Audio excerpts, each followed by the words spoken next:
Guys, எல்லாரும் எப்படி இருக்கீங்க? இன்றைக்கி என்னோட ஸ்டைலில் நான் சூப்பராக சிக்கன் பிரியாணி செஞ்சுருக்கேன். அதை தான் வீடியோ எடுத்து உங்கள் கூடயும் ஷேர் பண்ணியிருக்கேன். மறக்காமல் வீடியோ ஃபுல்லாக பாருங்கள். சிக்கன் பிரியாணி பிடிக்குன்ற ஃப்ரெண்ட்ஸுக்கும் இந்த வீடியோ ஷேர் பண்ணிவிடுங்க. வாங்க வீடியோக்குள்ளே போகலாம். நான் ஃபஸ்ட்டு பிரியாணி டபரா எடுத்து வச்சுட்டேன். ஹீட் பண்ணி வச்சுட்டு தேவையான ஆயில் ஆட் பண்ணிக்கிறேன். அது கூடவே நெய்யும் ஆட் பண்ணியிருக்கேன். நெய் சூப்பராக இருக்கும், வாசனை நல்லா வரும். பட்டை, லவங்கம், ஏலக்காய் ஆட் பண்ணிக்கிறேன். இது பொரிஞ்சதுமே நீல வாக்கில் அரிஞ்ச வெங்காயம் ஆட் பண்ணிக்கிறேன். அது கூட எப்போவுமே பிரியாணிக்கு டேஸ்ட்டு கொடுக்கறதே இந்த வெங்காயம் தான். இது நல்லா வதங்கினா தான் கலர் அண்ட் டேஸ்ட்டும் உங்களுக்கு கிடைக்கும். அதுக்காக நான் கல்லுப்பு ஆட் பண்ணிக்கிறேன்.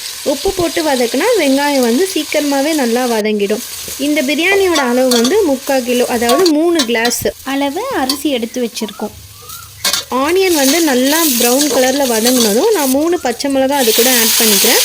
கூடவே புதினா கொத்தமல்லியும் ஆட் பண்ணி நல்லா வதக்கிக்கிறேன். இவங்க எல்லாம் ஒன்று சேர்ந்து நல்லா வதங்கணும். வதங்குற வரைக்கும் நம்ம வெயிட் பண்ணி தான் ஆகணும். நான் சக்தி மசாலாவோட சில்லி பவுடர் தான் ஆட் பண்ணிக்கிறேன். உங்களுக்கு எது ஃபேவரட்டோ நீங்கள் அதை ஆட் பண்ணிக்கோங்க. போட்டு சில்லி பவுடர்லாம் மிக்ஸ் ஆகிற அளவுக்கு நல்லா கிளறி விட்டுடுங்க. எங்கள் அம்மா நடுவில் பாதாம் மில்க் ஷேக் கொடுத்தாங்க. எப்போவுமே நம்ம பசியோடு சமையல் செய்யவே கூடாது. சமைச்சா நம்மளால் செய்யவே முடியாது. அதனால் நான் குடிச்சிட்டேன். இதுக்கு கூடவே இஞ்சி பூண்டு பேஸ்ட் தேவையான அளவு ஆட் பண்ணிக்கிறேன். நீங்கள் எந்த அளவு செய்கிறீங்களோ அதுக்கேற்ற மாதிரி ஆட் பண்ணிக்கோங்க. நான் சிக்கன், தக்காளி, தயிர் இது 3மே ஒன்றா சேர்த்தே போட்டு வச்சுட்டேன். சிக்கன் தயிரில் போட்டால் சாஃப்டாக இருக்கும்ன்ட்டு அதுவும் ஆட் பண்ணி இப்போ நம்ம நல்லா எல்லாமே பிரியாணி டபராவோடு எல்லாம் சேர்ந்து மிக்ஸ் ஆகிற அளவுக்கு நல்லா கலரி விட்டுக்கலாம். இதெல்லாமே மிக்ஸ் ஆகிற கேப்பில் நம்ம அரிசி ஊற வச்சிடலாம். நான் சொன்னல ஃபஸ்ட்டே 3 கிளாஸ், இந்த கிளாஸ் அளவில் 3 கிளாஸ் அரிசி எடுத்திருக்கோம். அப்படின்னா 3/4 கிலோ கிட்ட வரும். ஸோ அந்த அரிசி நல்லா வாஷ் பண்ணிவிட்டு ஊற வச்சிடலாம். இதுக்கு நடுவில் எனக்கு டேஸ்ட்டுக்காக நான் சுகர் கொஞ்சம் ஆட் பண்ணிக்கிறேன். உங்களுக்கு இன்ட்ரெஸ்ட் இருந்தால் நீங்கள் ஆட் பண்ணிக்கோங்க, இல்லைனா இந்த ஸ்டெப்பை அவாய்ட் பண்ணிக்கோங்க.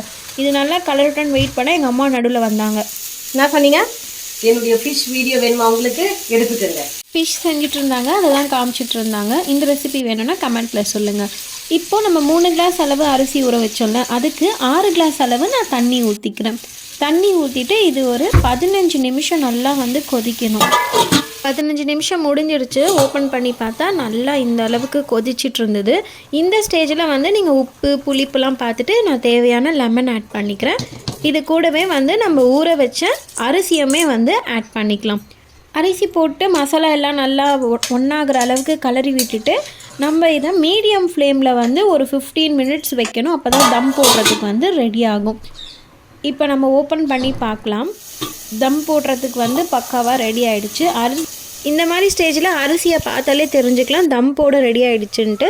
இப்போ நம்மளும் தம் போட்டுடலாம். அதுக்கு முன்னாடி நான் கொஞ்சமாக கீ ஆட் பண்ணிக்கிறேன் ஃப்ளேவருக்காக. ஆட் பண்ணிவிட்டு இந்த மாதிரி பெரிய கல்லாம் வச்சுக்கோங்க. ஒரு 10 மினிட்ஸ் வச்சா போதும், நல்லா அரிசி வெந்துடும். இப்போ ஓப்பன் பண்ணி பார்க்கலாம். அரிசி நல்லா உதிரி உதிரியாக சூப்பராக பிரியாணி வந்திருந்தது. டேஸ்ட்டும் சூப்பராக இருந்துச்சு. நீங்கள் இதை செஞ்சு பார்த்தீங்கன்னா மறக்காமல் எனக்கு கமெண்ட்டில் சொல்லுங்கள். எனக்கு இன்னமும் ஜாலியாக இருக்கும். பிரியாணி நல்லா உங்களுக்கு வந்திருந்ததுன்னா யாரெல்லாம் பார்க்குறீங்களோ செஞ்சு ட்ரை பண்ணி பார்த்துட்டு எனக்கு கமெண்ட் பண்ணுங்கள். ஓகே கைஸ், இதோட இந்த வீடியோ முடியுது. இந்த பிரியாணியை பார்த்தோன்னே பசி வந்துருச்சு. ஃபஸ்ட்டு போய் சாப்பிடணும் பிரியாணியை வச்சு. உங்களோட ஃப்ரெண்ட்ஸுக்கெலாம் பிரியாணி பிடிக்கும்னா கண்டிப்பாக இந்த வீடியோ ஷேர் பண்ணிவிடுங்க. மறக்காமல் என்னோடய சேனலை சப்ஸ்கிரைப் அண்ட் லைக் பண்ணி சப்போர்ட் பண்ணுங்கள். பாய்.